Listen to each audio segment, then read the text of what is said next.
j'ai toujours soutenu l'opposition dans son ensemble et j'ai toujours œuvré pour que cette opposition puisse aller de l'avant. Donc nous faisons partie des piliers de ce mouvement et on va continuer à travailler pour que l'opposition puisse s'installer au fauteuil. Voilà notre objectif. Le fait que Jean Ping soit arrivé en France, est-ce que cela vous donne un espoir? Si oui, pourquoi?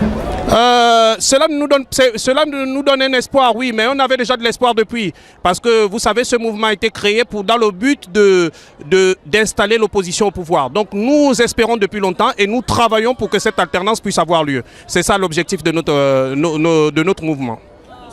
Personnellement, vous avez été approché par le clan au pouvoir. Si c'est faux cette information que j'ai reçue, dites-le moi. Ah non, non, non, ils savent, et je leur lance un défi. Personne ne pourra m'approcher, hein, et ça je le dis. Personne, je confirme que personne ne pourra m'approcher parce que je ne fais pas de l'opposition par manque d'alimentation, je fais de l'opposition par conviction. Donc personne ne va me détourner de ce que je pense et de ce que je fais. Je suis très déterminé et quelles que soient les manœuvres qu'ils tenteront de faire à mon égard, bon, ce sera vain. Et moi j'avertis que toute personne qui osera m'approcher, je le mettrai au vu au su de tout le monde. Je vous en prie. Au revoir. Alors, qu'est-ce que cela vous fait d'avoir écouté le discours de Jean Ping ici sur la place de Caméra? Alors, c'est une joie immense de recevoir le président de la République, d'autant plus que c'est sa première sortie officielle depuis sa brillante élection présidentielle, que ce soit la diaspora gabonaise de France. Donc, nous en sommes enchantés. C'est pour nous un honneur, un plaisir. D'autant plus que son discours, il est profond. Il est profond parce qu'il nous a rassurés.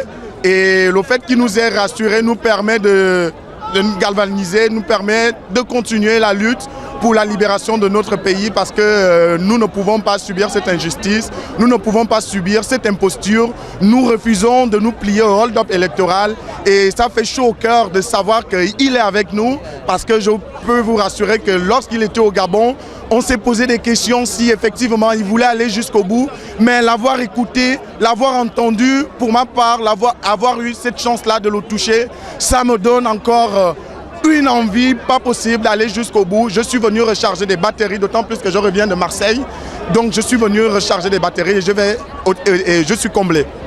Je m'appelle Mbang Yorick Emmanuel, j'habite Aix-en-Provence, je suis doctorant en droit en deuxième année de thèse de droit des affaires, droit privé.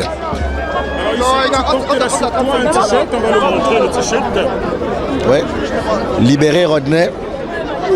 Rodney Ekorézok. Qui est Rodney pour toi? Rodney Ekorézok, c'est mon frère aîné. C'est mon grand frère.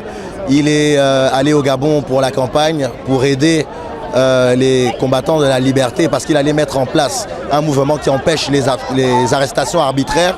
Et ce qui s'est passé, c'est que c'est lui-même qui a été arrêté et qui s'est fait arbitrairement arrêter, alors qu'il est allé pour monter un mouvement contre ce genre de choses. Aujourd'hui, est-ce que vous avez des nouvelles de Rodney? Nous avons quelques nouvelles de temps en temps par son avocat, par le consulat de France qui a seulement maintenant commence à s'occuper de cette situation.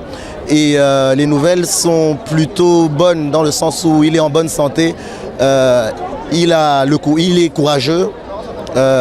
Mais sauf qu'il y a un problème capital, c'est le traitement des prisons au Gabon et surtout le non-respect des normes juridiques gabonaises. C'est-à-dire que Rodney est en prison sans procès, sans qu'il y ait aucune instruction. Il se retrouve à dépasser tous les délais que la loi gabonaise permet pour garder quelqu'un en détention. Donc voilà, il est en train d'être emprisonné inconstitutionnellement. C'est très grave et c'est ce qui se passe pour des milliers de personnes, pas seulement lui, vu qu'on a appris qu'il y a plus de 2000 arrestations en une seule journée. Donc Rodney a en plus la particularité d'être franco-gabonais. Ce que nous voulons faire avec le président Jean Ping, c'est de demander aux gens de se rendre compte de ce qui se passe pour les prisonniers gabonais, pour ces franco-gabonais arrêtés, mais pour tout le monde qui est arrêté aujourd'hui au Gabon sans respect d'aucune norme juridique ni constitutionnelle. Merci beaucoup, bon courage. Merci.